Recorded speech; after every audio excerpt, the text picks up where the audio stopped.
A lot of new investors don't know how to calculate cash flow. And I didn't either when I first started. So a lot of times people see a house or something that's for sale and they calculate what the mortgage payment would be on that, like how much of a down payment you would make, and then what the resulting mortgage payment would be per month. And they think that as long as the rent is above that, that they're cash flowing. But that's not true at all. And I know people who have made that mistake. I made that mistake early on in my career because I just didn't know enough about it. There wasn't as much training and such out there on how to invest in rental properties as there is today. So I'm going to tell you how to properly calculate cash flow to know that if you bought a property at the end of the month, at the end of each month, should you have some cash flow, at least on paper anyway. Every month is different. You may have expenses that differ from month to month just according to things breaking, different maintenance issues and such. But generally, you can look at on paper a pro forma and see if it should cash flow.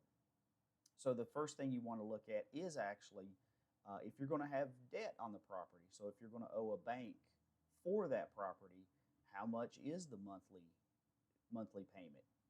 And that typically includes principal, interest, taxes, and insurance. You'll hear that called PITI a lot of times in the real estate industry.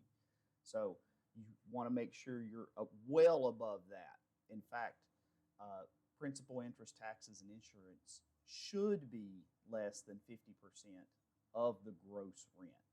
So if a property rents for $1,000 per month, you would really want your PITI, your monthly payment to your lender, to be under 500, preferably. That would be the max I would want it to be at. Something else that you need to think about is, with this particular property, are you responsible, the landlord, are you responsible for utilities?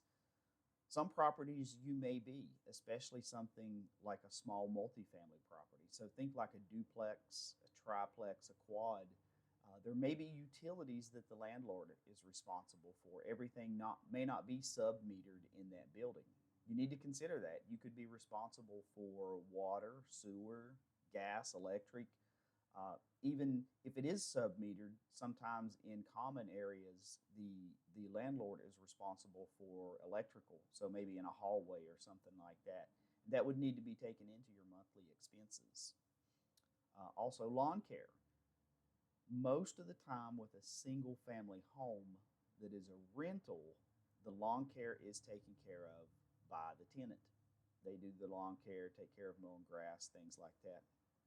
But if it's a small multifamily, like a duplex, triplex, or a quad, usually in those situations, unless the yards are separated or something, the landlord is going to be responsible for that. So I have two duplexes in northern Kentucky, and I take care of the lawn care at both of those. Now, I don't actually go out and do it myself. I just don't have the time to do it, nor do I like doing it. So I pay to have it done. So about 6 months out of the year, I have to pay for lawn care service at each of those duplexes. So, and it's not cheap. Lawn care at those duplexes in the summertime, if the grass needs to be cut every week, and most of the time it does, or at least in the spring and then in the late summer, that can easily be $400 a month. Easily. That's not cheap. So you need to consider those things when you're looking at a rental property and when you're doing the math on figuring out, hey, will this cash flow or not?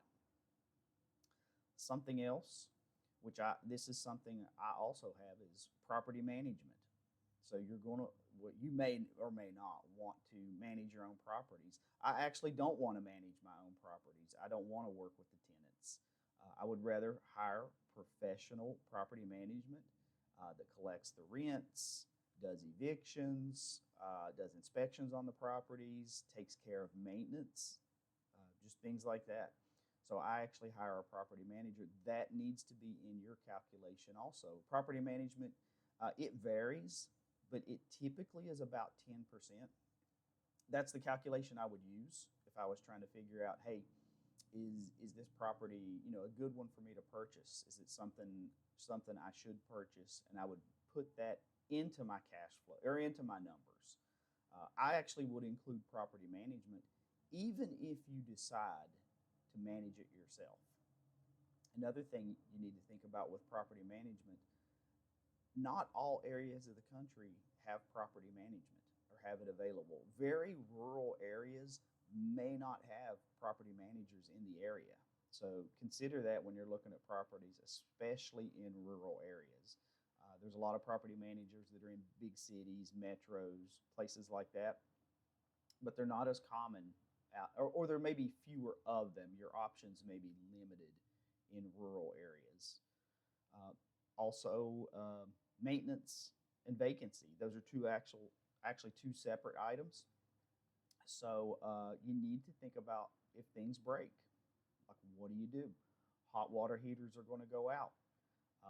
Toilets are going to have problems. You're going to have leaks. You're going to have clogs, things like that. So you're going to have to plan for that. You'll have to put a new roof on at some point. And there's different calculations for that. I typically set aside a minimum of 1% of the property value each year. So you just take the fact if the house is worth $100,000, I'm going to at least be putting $1,000 into a maintenance account, and that's just completely for maintenance. That's all that is. And I don't stop when it gets to $1,000. I continue to put that money in every month because $1,000 is not going to cover a roof. That's going to be $10,000 likely. So you need to consider those things. And the last is vacancy. So there's going to be times when the house or apartment, whatever it is you have, is empty, and you're going to need to cover those times. So you're going to need to pay the payment and pay for all of these expenses. So the water bill is going to go in your name at that time. The utilities are going to be your responsibility for that time. So during that time, your expenses are going to go up. So if you weren't responsible previously for the utilities, when the tenant moves out, you are responsible for the utilities because they're actually gone. You may need to get the place cleaned and repaired. So you need to be able to account for those in your numbers when you're trying to figure out if this property will cash flow. These are all things I consider when I'm looking at different properties. And to be honest, most properties today don't cash flow. They just don't. The prices of the homes are too high, and interest rates are too high. So it makes it very difficult for most properties to cash flow today. So I hope that's helpful to you. If any of you want to reach out to me and to know more about that, let me know. Also want to give a shout out to someone that I met yesterday. So for the first time yesterday, I actually met Kayla Mauser.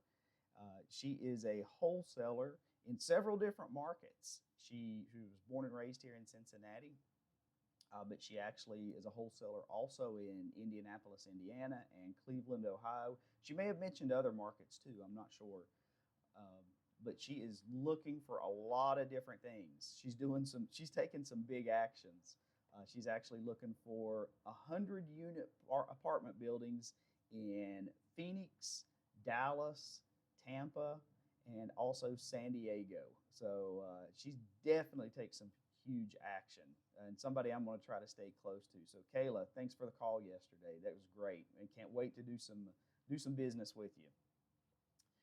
And I always like to end these with a quote or something that I've learned. So a few years ago, I heard a speech by former Navy SEAL sniper J.P. Donnell, and he gave a quote that stuck with me for a long time, and that is, make excuses or make it happen. You can't do both. So make excuses or make it happen. You can't do both. Guys, feel free to reach out to me if you need anything.